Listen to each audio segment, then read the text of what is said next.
interviews, and A-list guests. And I guarantee you, no spin, no bias, no censorship, and no reason to go to bed. That's Dan Wootton Tonight, Monday to Thursdays from 9 on GB News.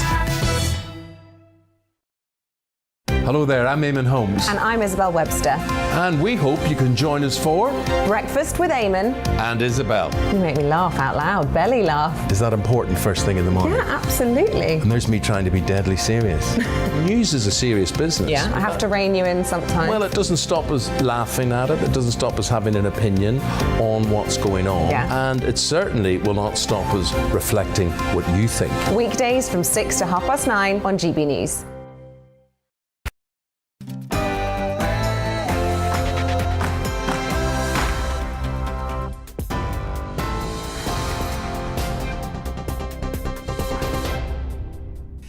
Hello, I'm Simon Pusey. These are your headlines at 5 o'clock. Over 150,000 people in the UK have died within 28 days of testing positive for COVID-19 since the pandemic began. A further 313 deaths were reported in today's daily government figures. UK experts say a fourth COVID jab is not yet needed as boosters are 90% effective in people over the age of 65 after 3 months. Dr. Catherine Millington-Sanders told GB News a second booster is not currently necessary. There is no immediate need to have the fourth booster vaccination, and that will, I'm sure, continue to be under review. The facts continue to be that if you're not vaccinated, severe disease and ITU admissions and death are much more likely. So let's clarify the first important thing is it is crucial that you have your first and second doses if you actually haven't had those, and have your third or booster vaccination dose in the first place. Meanwhile, a group of MPs, leading medics and scientists are all calling for a review of the jab's benefits for 12 to 15-year-olds.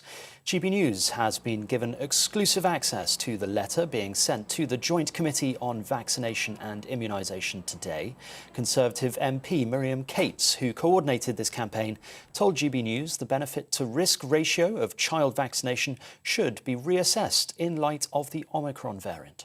Over recent weeks, with the Omicron variant becoming dominant and also with some new studies about the risks, I wonder if that balance has actually shifted. So it's possible now that vaccination doesn't really reduce the risk of transmission. Of course, it still provides excellent protection against severe disease. So it's brilliant for people who are at risk from COVID. But if it doesn't protect against transmission, that reduces the benefits of vaccinating children. And if we know a bit more about the potential harms, then we need to look at those too. Miriam Cates there. Meanwhile, court documents show that the world #1 tennis player Novak Djokovic, who is fighting deportation from Australia, tested positive for coronavirus last month. His lawyers claim he was granted a vaccine exemption to enter the country because of that recent infection. Czech tennis player Renata Vorokova, who was also detained at an immigration facility in Melbourne, left Australia earlier today after similar visa issues. Police are being called to an unplanned demonstration against the UK vaccine pass scheme in Glasgow. The protest, believed to have been organised by Scotland against lockdown, took place at Glasgow Green earlier today. Witnesses say around 1,000 people are taking part in the procession throughout the city centre. Protesters are demonstrating against Kazakhstan's government in London's Trafalgar Square today as civil unrest continues in the country. Police killed dozens of anti-government protesters in Kazakhstan after its president authorised security forces to shoot to kill. Thousands more have been arrested, including the former Prime Minister Karim Massimov, on suspicion of treason. Russian forces have been deployed to help the regime put down the uprising. At least 22 people, including tourists, have died in freezing temperatures after being stranded in their vehicles in northern Pakistan. Most of the victims died of hypothermia. Around 1,000 vehicles are still stranded after more than 4 feet of snow fell in the area overnight. The government has declared the resort town of Murmi, northeast of the capital, a calamity-hit area. Tributes from across the political spectrum are being paid to the Labour MP Jack Dromey. The Shadow Minister, former trade unionist and husband of Harriet Harman, died suddenly in his Birmingham constituency yesterday. He was aged 73. Labour leader Sir Keir Starmer says he dedicated his life to standing up for working people. Well, that's just about it from me for now. I'll be back with the latest news in around an hour's time.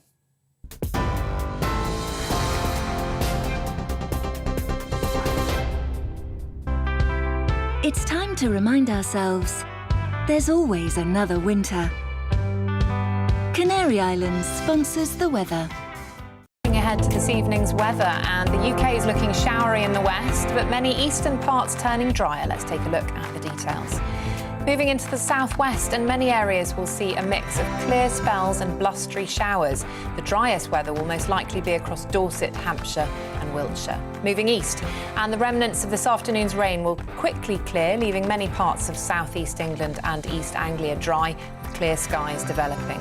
Across into Wales and western areas will see a mix of clear spells and showers, some of which may be heavy. It will be drier elsewhere. Showers will also affect northwestern parts of the Midlands, but elsewhere should become largely dry, with skies widely clearing. Under the clear skies, it will turn chilly, with perhaps a few icy patches developing. Northeastern parts of England will also become largely dry this evening. However, further west showers will continue to feed in, with these turning wintry over the hills. Western Scotland will also continue to see some showers, but further east will be drier. It will quickly turn chilly, with some slippery surfaces possible and some snow over the hills. The showery weather will also affect Northern Ireland, with a few heavy showers possible. The showers will also fall as sleet and snow across the higher ground. Heading overnight, and we will see little change, with further showers in the west, leading to a few icy patches in places. And that's how the weather's shaping up overnight into tomorrow morning. Canary Islands sponsors the weather.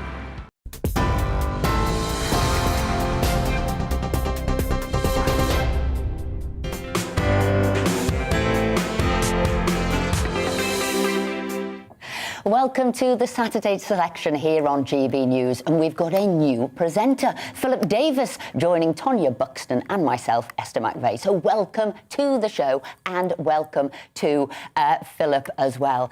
Now, we've got our news stories from the week. Tonya? Yeah, so I'm going to kick off on the one that's in all the papers, actually, and it's all about Blair. It's all about the fact that 1 million people have signed for him not to get his knighthood, which I completely agree with. I mean, all the stuff that's coming out now about him getting... I mean, he's a multi-millionaire. He's a very, very rich man. And he got 76,000 of furlough handouts. I mean, I know it was within the law, and I can understand that he was allowed to do it, but morally, was that the right thing to do when our country was in a state of panic, and to take that money? But so I don't think he should get a knighthood, and I don't think that just because it's a set of precedents that ex-PMs get knighthoods that he should. What do you think, Philip? Well, I'm pretty sure most people would agree with you, Tonya. But Esther always tells me that I'm a contrarian. Okay. And, I call him a right contrapuncle. Yeah. And actually, I don't have a problem with him getting a knighthood, actually. Why? Because that's what they do? Well, you know, the fact is he won 3 general elections. Not many prime ministers win 3 general elections. He even won a general election after we went to the war in Iraq. And I think that, you know, I mean, look, I disagree with huge amount that Tony Blair says and does.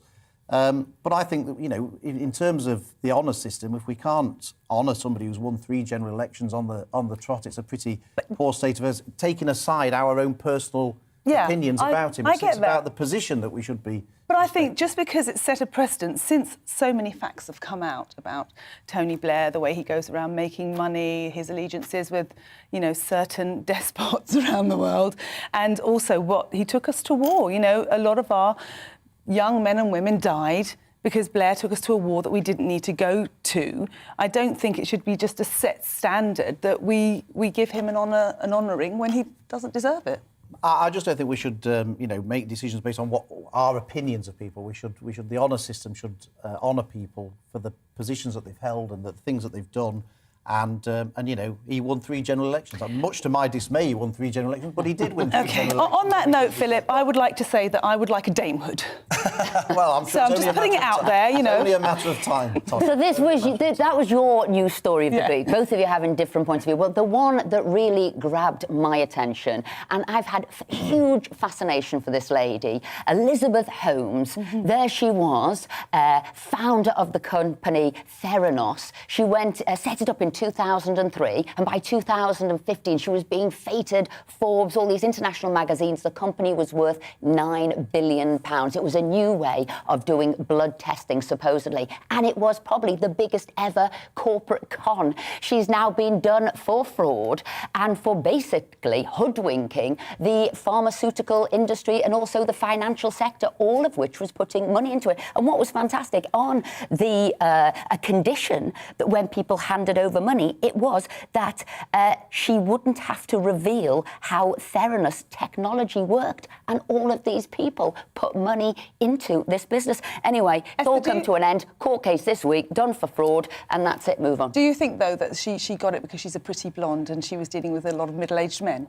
Nothing wrong with pretty blondes getting a job or having... No, absolute disgrace that she managed to hoodwink so many people. And she was being championed by the likes of Bill Clinton and Rupert Murdoch. So those were our stories of the week. There'll be more news stories that we'll be coming to a little bit later on as well. But a group of MPs and leading medics and scientists are calling for a review of the child vaccination programme, specifically for 12 to 15-year-old healthy children. In a letter being sent to members of the Joint Committee on Vaccines and Immunisation, the group will say the benefit to risk ratio of child vaccination should be reassessed in the light of the Omicron variant and the new evidence on both vaccine harms and superior natural immunity. We urge, they say, the JCVI to review this new evidence and provide updated advice to the government with regards to mass vaccination of healthy 12 to 15-year-olds. In a moment, we'll be speaking to one of those signatories of that letter, Professor Brent Taylor, who was a member of the JCVI for 9 years. But first, let's speak to MP Miriam Cates, Conservative member for Penistone and Stocksbridge, who has coordinated this campaign. So, morning, Miriam. First of all, what's in the letter and why did you coordinate it? So the letter is basically asking the JCVI to do an up-to-date review of the evidence in terms of what are the benefits to children of vaccination and what are the potential risks, and to provide updated advice to government as a result. So back in September, when we decided to roll out vaccination to healthy 12 to 15-year-olds, everybody understood that it was a very marginal decision. We hoped that there would be some reduction in transmission. That was the reason we pushed ahead with it. We knew there wasn't a great benefit to children health-wise because they're at such low risk, fortunately, from COVID. And we did know that there were some very rare but quite concerning side effects from vaccination to that age group, which the JCVI were very clear on. So we've understood that the benefits have been marginal. I think it's interesting that around 50%, I think slightly fewer than 50% of 12 to 15s have had that first jab. So I think that parents and children understand that it was a very marginal decision. But as you said, over recent weeks, with the Omicron variant becoming dominant, and also with some new studies about the risks, I wonder if that balance has actually shifted. So it's possible now that vaccination doesn't really reduce the risk of transmission. Of course, it still provides excellent protection against severe disease, so it's brilliant for people who are at risk from COVID. But if it doesn't protect against transmission, that reduces the benefits of vaccinating children. And if we know a bit more about the potential harms, then we need to look at those too. So just as the JCVI announced yesterday an update in whether or not they were going to recommend a 4th dose, they're not. I want them to have another look at the evidence for children, just to make sure that if we are vaccinating children, it is genuinely in their best interests. Miriam, you're a mother and you're a former teacher. What would you want the outcome to be? Well, in the first instance, I want the outcome to be that we are looking at the best data and that if we are going to press ahead with vaccinating children, it genuinely is in their best interest. But I think my wider concerns are that throughout the course of this pandemic, I don't think we have put our children's interests at the top. I think if we just look at what's happened with school closures and lockdown and restrictions, our children have paid the highest price in this pandemic for the least reward. And it breaks my heart seeing what's happened, not just to my own children, but my constituents' children. And every day new information emerges, doesn't it, about the harms that they've experienced. And my concern was that in September, the way we decided to roll out vaccination to children was another example of that, because for all other age groups, the government just accepted the JCVI's advice on vaccination. But for children, the JCVI did say that they weren't able to recommend a mass vaccination programme for 12 to 15-year-olds because they were concerned about these extremely rare but unknown risks. But the government pushed ahead anyway. They asked the CMO to look at wider benefits, which is fair enough. But again, that didn't happen for other cohorts for adults. So my wider concern in this pandemic is that instead of putting our children's interests first, because they are vulnerable, we have sometimes subjugated their interests to the interests of adults. So I just want to make sure that that doesn't happen anymore, and that if we are vaccinating children, it is genuinely in their best interests. Miriam, thank you for that, and please do stay with us. As you said, it was a letter that was coordinated by yourself. Eminent scientists and medics have signed it. I'm going to be brutally honest, Philip and I have signed it as well, but we do want to hear every point of view there. But let's bring in Professor Brent Taylor, and he's the Professor of Community Child Health, UCL, Great Ormond Street Institute of Child Health, and a former JCVI member. So, a letter you're writing to the Joint Committee on Vaccinisation and Immunology. Why? Why? Because I very strongly agree with the sentiments of the letter. I think it's important, first of all, to say, of course, that vaccination is a great good, and it's done enormous benefit to saving lives and to preventing suffering in millions and millions of people. However, the COVID vaccination for children is very difficult to see the justification for, and even more difficult to support. So what is the evidence that makes you want to relook at this? Well, it's partly the fact that the original justification was, at best, marginal benefit. The Chief Medical Officer and the government decided to overrule the recommendation of the JCVI last September, and on the basis of that it might keep children in school longer, or there might be some slight reduction in serious illness. But both of those are a bit equivocal. It's difficult to see. The main reason children, of course, have been out of school has very little to do with COVID, but more to do with regulations, which one could be a little uncertain about the justification for in most cases. And secondly, the condition has changed. I mean, the Delta variant was obviously a more severe variant, whereas the Omicron is nothing like as severe as it was. Mm-hmm. So the ground rules have changed, as well as that there has been increasing evidence that the side effects are more notable than they were thought to be. Certainly the heart inflammation, the cardiomyopathy, both the lining of the heart and the muscle in the heart, is actually more common than it was.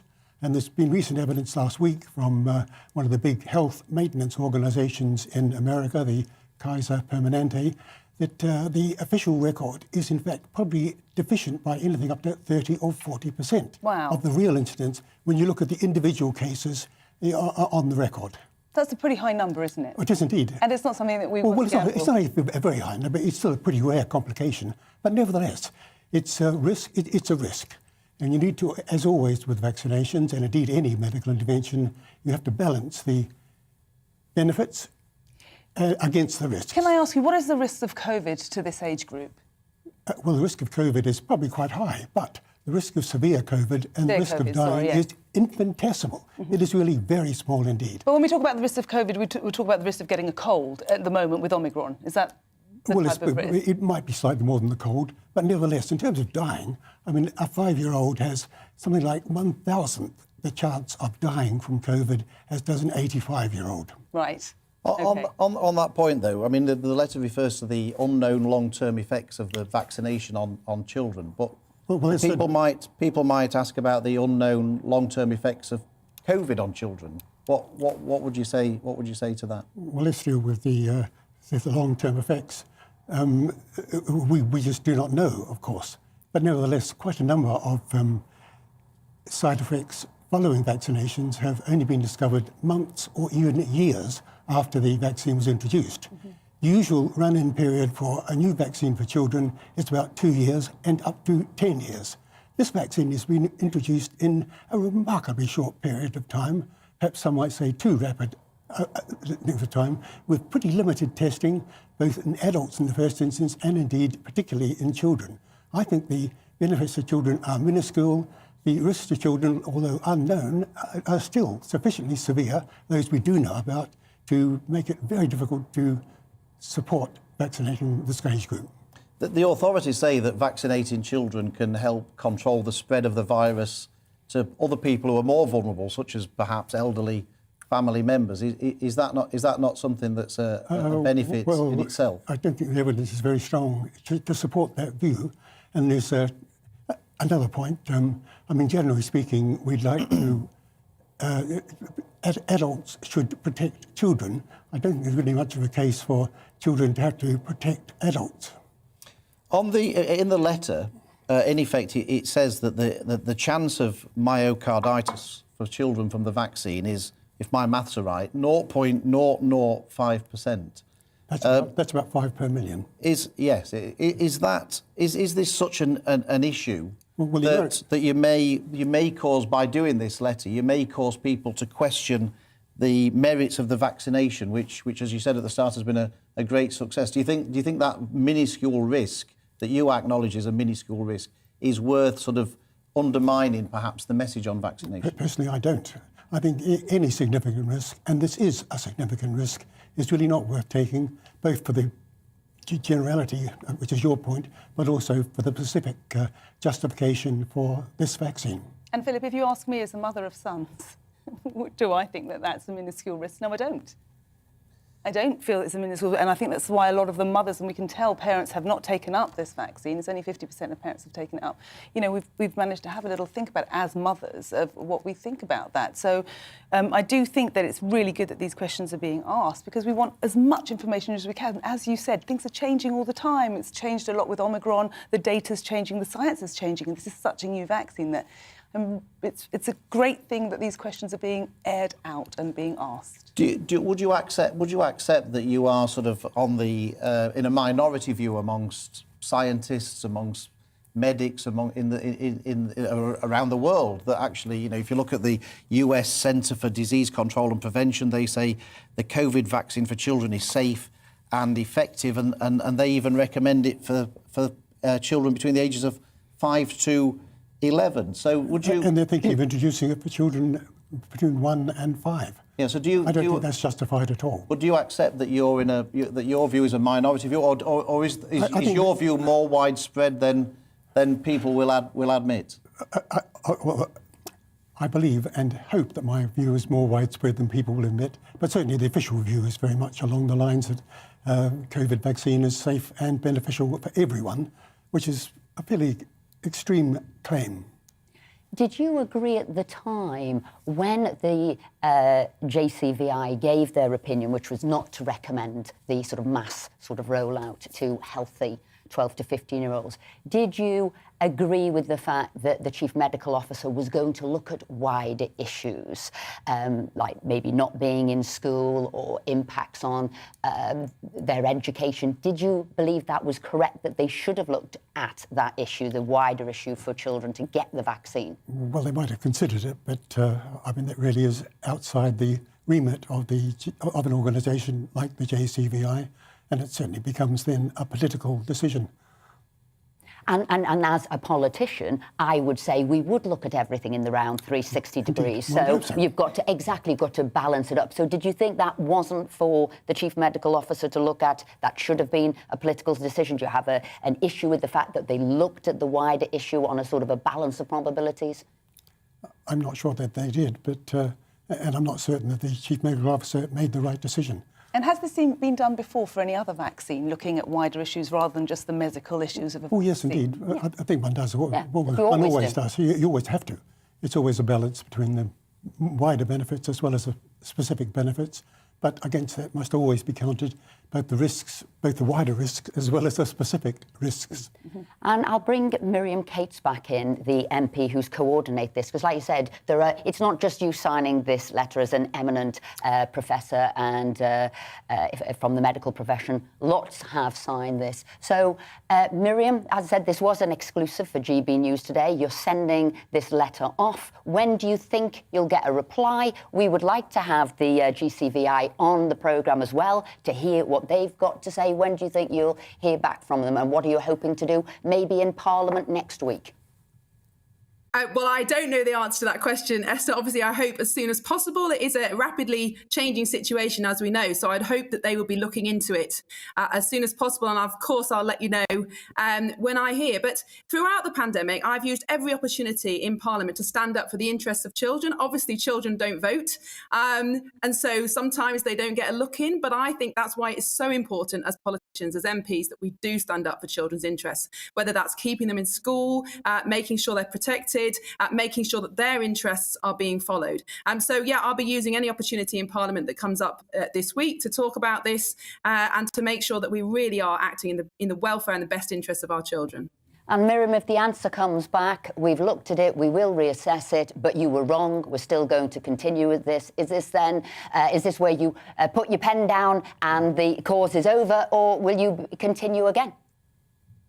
Well, the JCVI are the experts, and that's why I'm writing this letter, because I want them to look at the evidence and to make the recommendations. I mean, as Professor Taylor has said, our vaccination programme in this country has been phenomenal. And all these millions of adults who've voluntarily gone to get vaccinated because they trust it and because they know that it protects against serious illness and death. So the JCVI have got a good record on this. So I want them to make those recommendations. But I think whatever they say, the important thing is that it continues to be the choice of the parent and the child, as it has been so far. And as we've seen, about half of children and parents have taken that up, half haven't. So for me, the most important thing is that it continues to be personal choice and that families' views are respected. Thank you very much indeed. And Professor Brent Taylor, thank you very much indeed. And we'll follow this story with interest because it was broken here on GB News. Now, coming up, BBC Director General Tim Davie has been trying to justify keeping the licence fee. Is he right?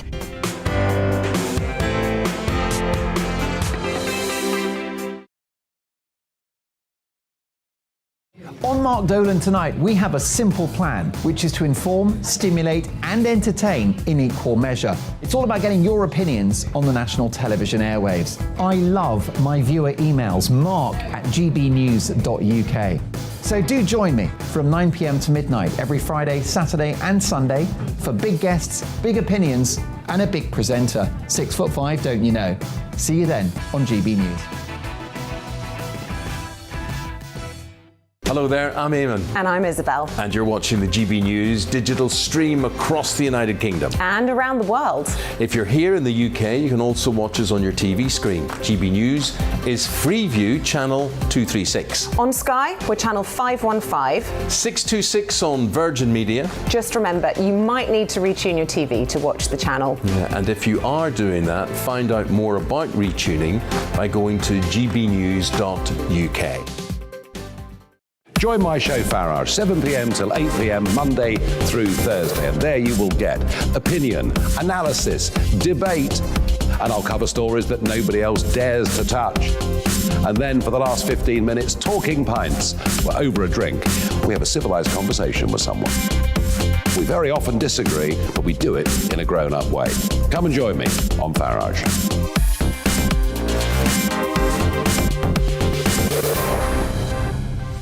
I'm Dan Wootton. Join me Monday to Thursday from 9 to 11 for the feistiest and most fun news debate on TV, where free speech reigns. I'll bring you a sharp take on the day's biggest stories, bombshell newsmaker interviews, and A-list guests.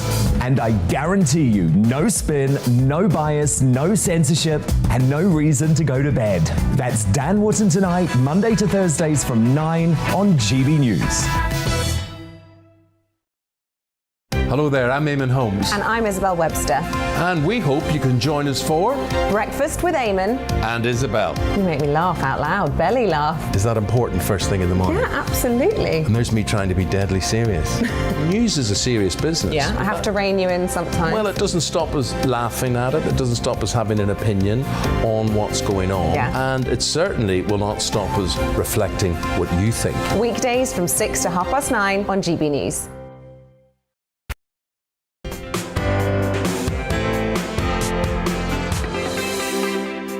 Hello, welcome back to the Saturday selection with me, Esther McVeigh, Tonya Buxton and Philip Davis. And we've got your views coming in thick and fast. So here we go.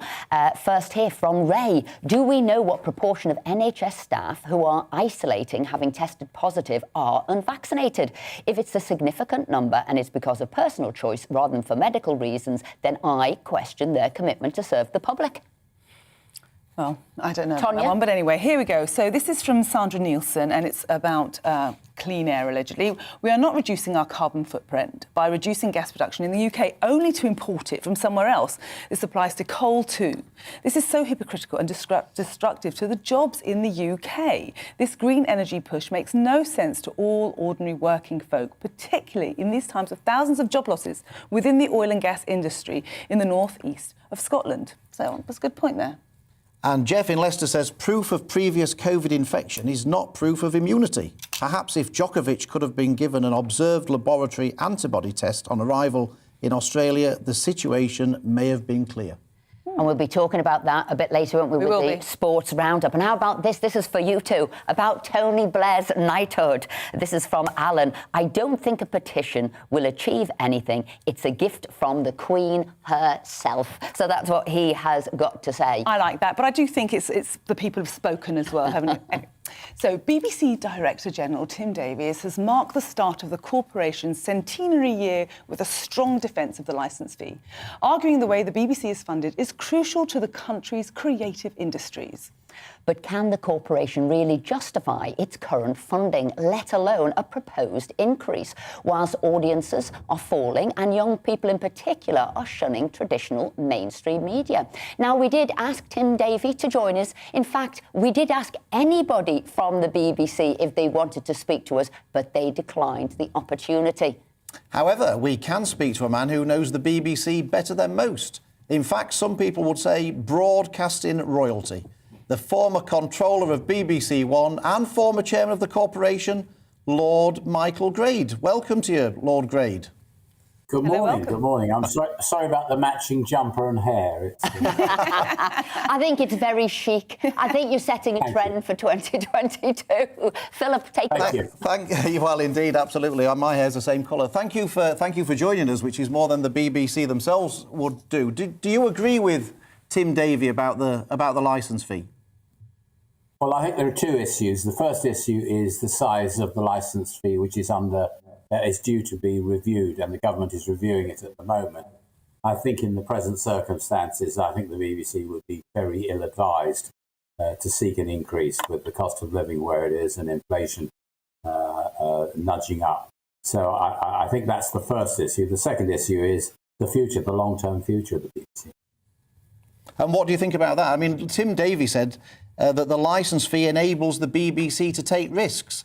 I mean, I raised an eyebrow about that. I mean, the BBC strikes me as being one of the most risk-averse companies, certainly in the broadcasting world, and maybe, in fact, the licence fee is the reason why it's risk-averse, because it's petrified of upsetting anybody. But do you think the licence fee enables the BBC to take risks? It does enable it to, because it has a security of income, which ITV, Channel 4, Channel 5 and the commercial digital channels don't have. They don't have the luxury of risk. They can't afford to take massive risks and have huge failure. The BBC can, and the BBC does take risks, not as many as one would like, but they do nurture an awful lot of talent.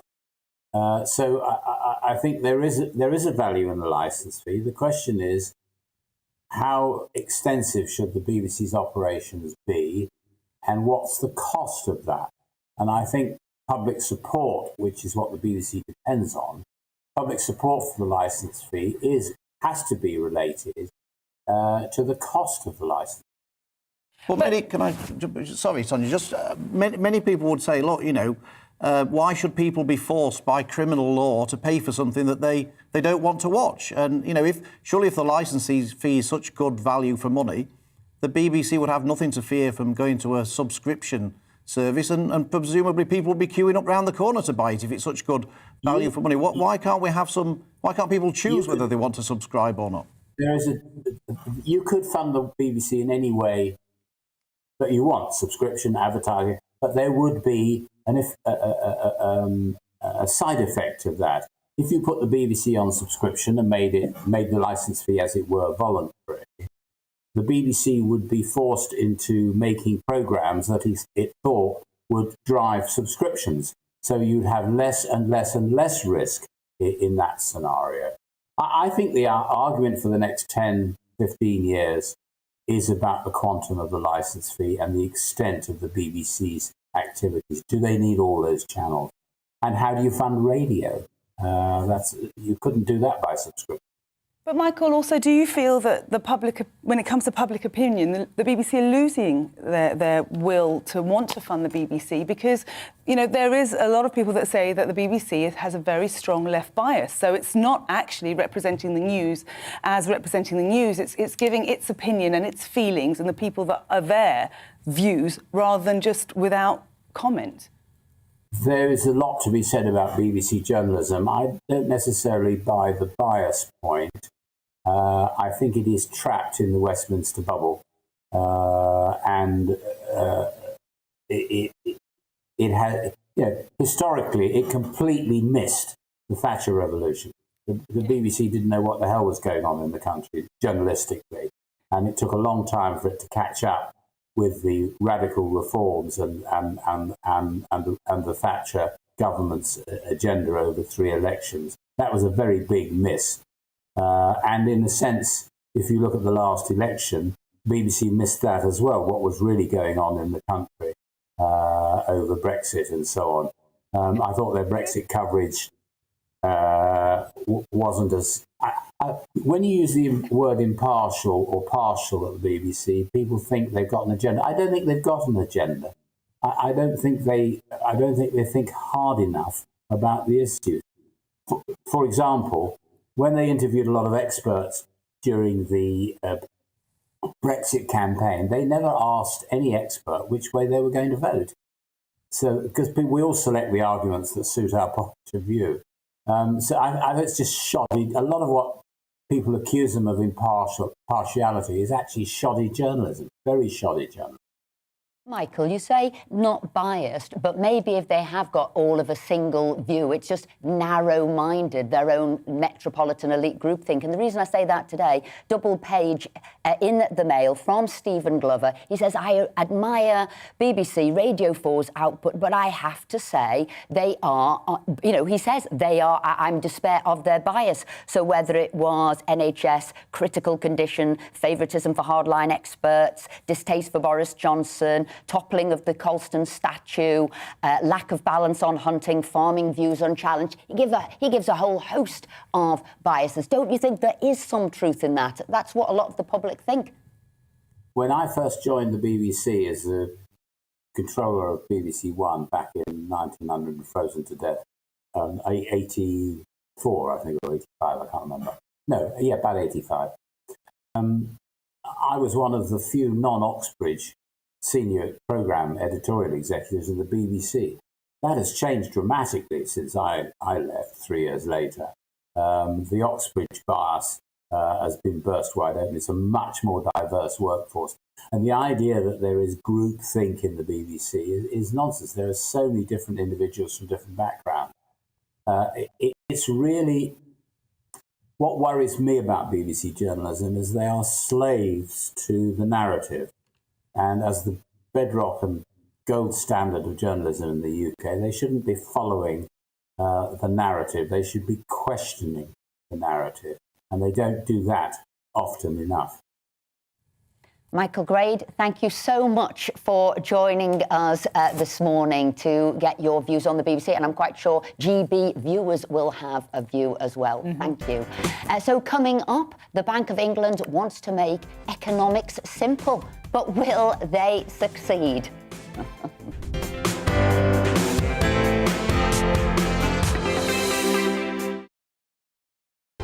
I'm Neil Oliver. You can join me live every Saturday evening for opinions and discussions about the week's top stories. There's also a smattering of history and archaeology and features that define our great British Isles. You'll hear my thoughts unfiltered, as well as those of my guests, and we don't always agree. And we want to hear from you too. Neil Oliver Live, Saturdays from 7 on GB News.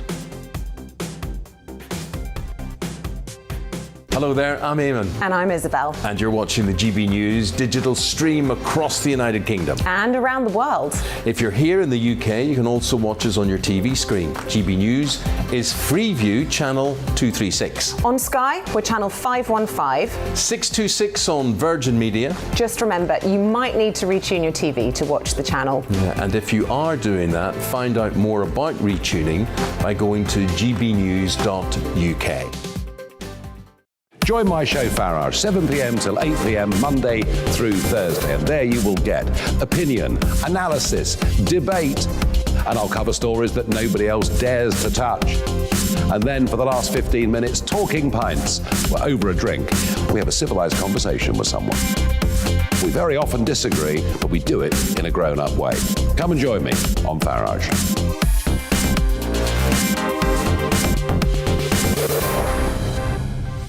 I'm Dan Wootton. Join me Monday to Thursday from 9 to 11 for the feistiest and most fun news debate on TV, where free speech reigns. I'll bring you a sharp take on the day's biggest stories, bombshell newsmaker interviews, and A-list guests. And I guarantee you, no spin, no bias, no censorship, and no reason to go to bed. That's Dan Wootton Tonight, Monday to Thursdays from 9 on GB News. Hello there, I'm Eamon Holmes. And I'm Isabel Webster. And we hope you can join us for Breakfast with Eamon. And Isabel. You make me laugh out loud, belly laugh. Is that important first thing in the morning? Yeah, absolutely. And there's me trying to be deadly serious. News is a serious business. Yeah, I have to rein you in sometimes. Well, it doesn't stop us laughing at it. It doesn't stop us having an opinion on what's going on. Yeah. And it certainly will not stop us reflecting what you think. Weekdays from 6 to 9:30 on GB News.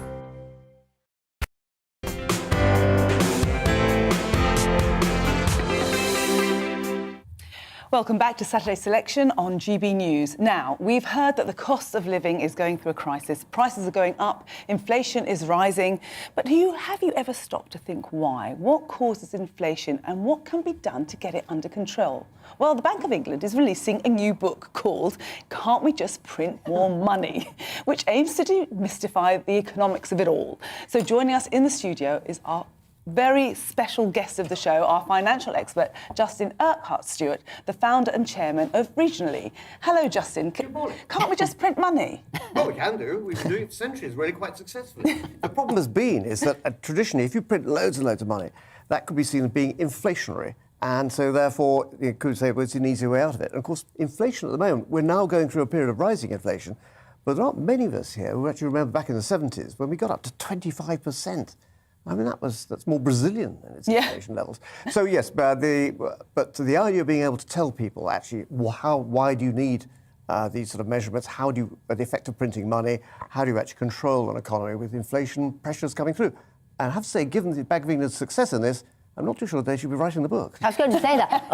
The Bank of England aren't printing money, they're now printing books. But I did think, what is it, the message they're trying to tell? Who are they saying it to? Themselves? The public? What's it about? I really don't understand, because the whole point really is we should be focusing on financial education of people virtually from the moment they go to nursery school right the way through. We don't teach people finance in this country. And to be fair, before you came on air, we were talking about about that as mums, as dads, or what have you. Why don't children understand it? It's the one thing that my children scream at. You know, they're adults now, and they don't know how to. You know, I've had to teach them how to pay taxes, what VAT is, all these things, and these are basic things that can get people into a lot of trouble. Yeah. I mean, let's get rid of algebra and let's stick that in instead. Or both. I don't know.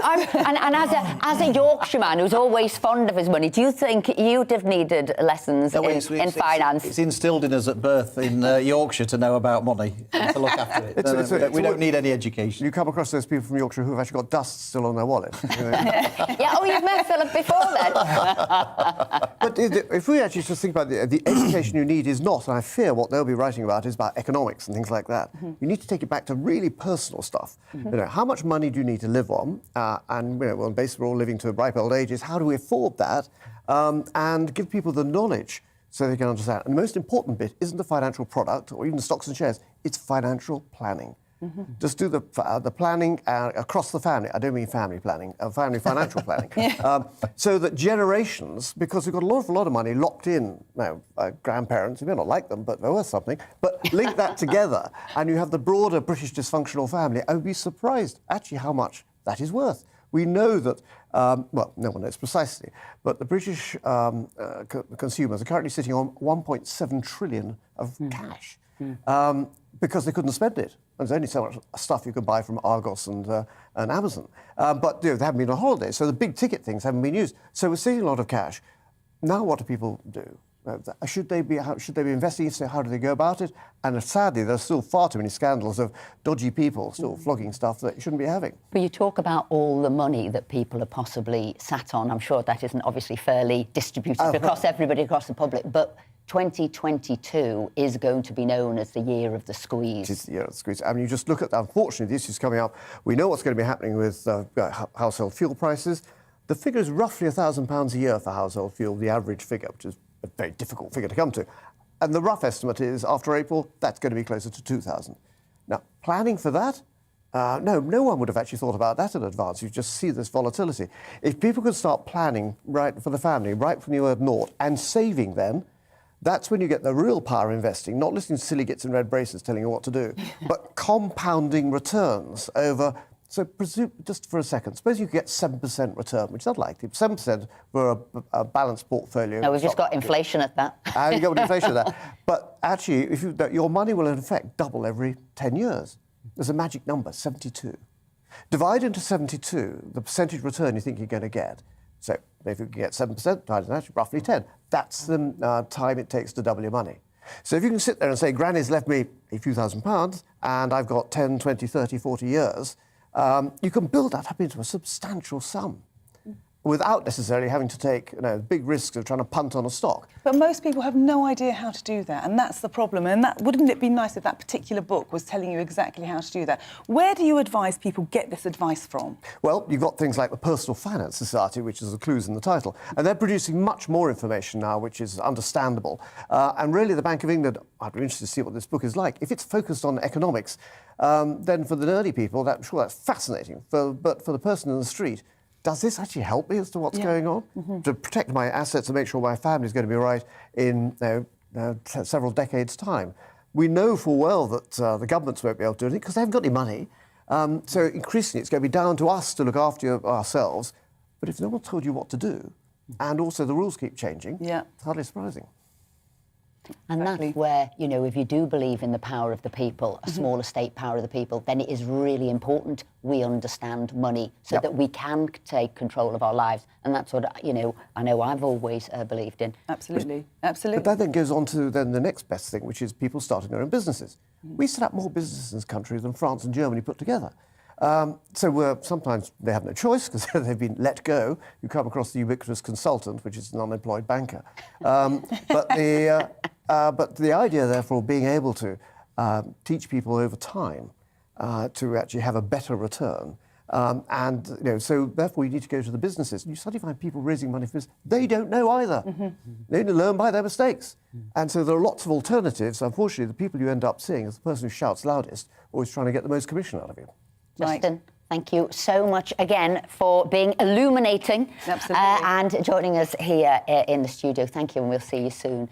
Now, every week on Saturday Selection, we'll be speaking to a big celebrity name, wanting to know more about their lives, but also asking them what they would do differently if they ruled the world. Joining us this week is former Olympic swimmer Rebecca Adlington, winner of 4 medals, including 2 golds at the Beijing and London Games. Welcome, Rebecca. So if you were queen of the world, what would you do? I mean, we would all want to do 1,000,001 things, wouldn't we? But obviously, my connection to... Don't be greedy, Rebecca, it's just one. Yeah, exactly. And obviously, I've got to talk about the fact that children learning a life skill. I don't just see swimming as kind of Olympic sport. For me, it's a fundamental life skill. Accidental drownings have only gone up in the past couple of years. We're surrounded by water all the time. So obviously, it's such an important life skill and gives them so much confidence and have fun as well. So I definitely want to see all children being able to leave primary school, being able to swim 25 metres.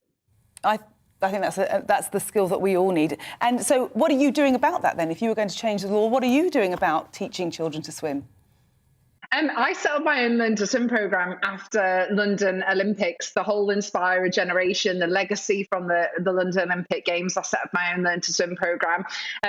Across the board, we have 30,000 kids a week learning how to swim, but unfortunately, there's kind of over 1 million children in the UK leaving primary school unable to swim. So we're only such a small dent, but we're definitely getting there. And we're trying to break down those barriers, making sure that everybody in every community has that opportunity, because so many swimming pools are shutting down. And it's really sad to see. So your law is that, we should all be able to swim. Have you thought further? So if it were a law on the statute book, would you have fines if children didn't learn to swim? Would you make it compulsory? What would you do? Is there anything further you'd push through on the statute book? Well, it's one of those that is part of our school system. Obviously, it's kind of a statutory requirement that the kids have the opportunity, but unfortunately, there isn't those facilities. If you live 20 miles from the local pool, then it's not going to happen. And so it's impossible to put on Ofsted and kind of get those schools really committed to it when the pools are so far. So obviously, I would probably want to get it where we get backing that every single community has a pool. Even if it's a temporary build pool, you don't have to spend millions on a facility. I've seen schools where they've put a 15-metre tank in their car park, for example, for 8 weeks, and just giving that opportunity. So we need that government support definitely to get all children being able to learn to swim. And I know that some of the pools haven't even opened up yet, have they, because of COVID? And we know that chlorine gets rid of COVID. So it's a good time now to do a shout out to all those that have pools to get them to open up and get, kids learning. It's such a sad thing, because obviously chlorine does kill COVID in about 30 seconds, I think. It's just one of those that unfortunately don't have the resources. We've got a national shortage of swimming teachers across the board. They simply don't have the staff to open back up. It's not a case of that I think a lot of these facilities don't want to open up. It's that they literally can't find the staff to be able to facilitate it.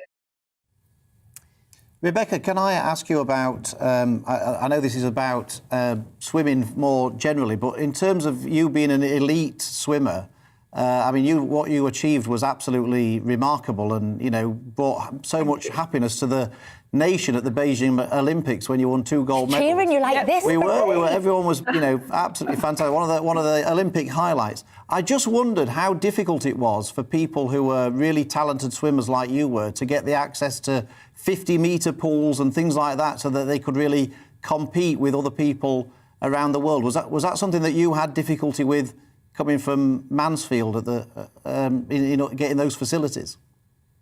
Yeah, we used to have to travel to get those facilities.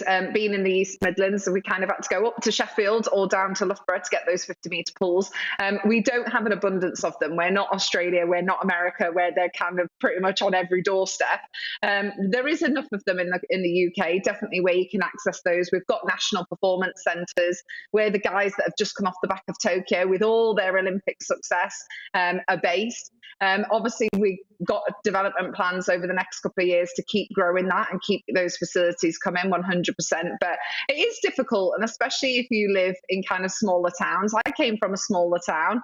I wasn't a big city girl or kind of anything like that. So of course you've got to have that family commitment as well. Like, it was a lot on my mum and dad that they had to be my funder, my supporter, my mentors, my taxi drivers, my everything my parents did. And it's a real big demand on families. Rebecca, where does your determination and focus come from? Probably, but some people would have just said I was just too competitive, maybe. But it's one of those that I just always want to succeed. It was just one of those that when my dad was saying to my sisters, "Come on, we've got to go morning training," I was the one stood at the door going, "Just leave him, let's go." And I was always the one driving it over my parents and everything else. I just always knew if I wasn't going to go, there's other people around the world that were giving that commitment. And I wanted to achieve that success. So kind of had to have that mindset, really. And I felt guilty if I didn't go. And you've got a tram named after you in Nottingham. I just want to know, like, how that happened. And did they approach you first, or did you just jump on this tram and think, that's weird, it's got my name on the front? Oh, the amount of things, it's so strange. It's weird going back to my hometown and seeing that the pool that I always called Sherwood Baths is now the Rebecca Adlington Swim Centre, and that's bizarre. And one of the trains in London over to Kent, I think, has got all the Olympians on the side and one after me. And randomly, I was just travelling one day when I saw it as well, so I took a selfie with it. And it's just bizarre, these things that happen, but they're really, really nice because I'm so far from that life now. That it's really nice to kind of jump back in and see those things and just kind of get that warmth feeling again. Rebecca, thank you so much, but you will always be an Olympian. You've always got that. What a dream. Thank you so much for joining us today.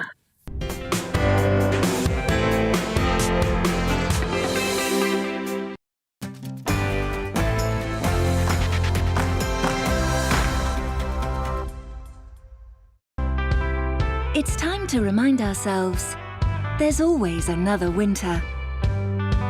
Canary Islands sponsors the weather. Looking ahead to this evening's weather, and the UK is looking showery in the west, but many eastern parts turning drier. Let's take a look at the details. Moving into the southwest, and many areas will see a mix of clear spells and blustery showers. The driest weather will most likely be across Dorset, Hampshire and Wiltshire. Moving east, and the remnants of this afternoon's rain will quickly clear, leaving many parts of southeast England and East Anglia dry, with clear skies developing. Across into Wales and western areas will see a mix of clear spells and showers, some of which may be heavy. It will be drier elsewhere. Showers will also affect northwestern parts of the Midlands, but elsewhere should become largely dry, with skies widely clearing. Under the clear skies, it will turn chilly, with perhaps a few icy patches developing. Northeastern parts of England will also become largely dry this evening. However, further west showers will continue to feed in, with these turning wintry over the hills. Western Scotland will also continue to see some showers, but further east will be drier. It will quickly turn chilly, with some slippery surfaces possible and some snow over the hills. The showery weather will also affect Northern Ireland, with a few heavy showers possible. The showers will also fall as sleet and snow across the higher ground. Heading overnight, and we will see little change, with further showers in the west, leading to a few icy patches in places. And that's how the weather's shaping up overnight into tomorrow morning. Canary Islands sponsors the weather.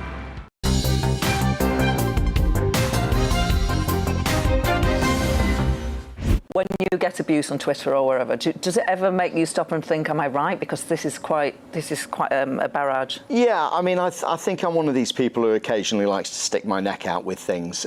Some can say that's being a little populist or deliberately controversial. These are all things that I do genuinely believe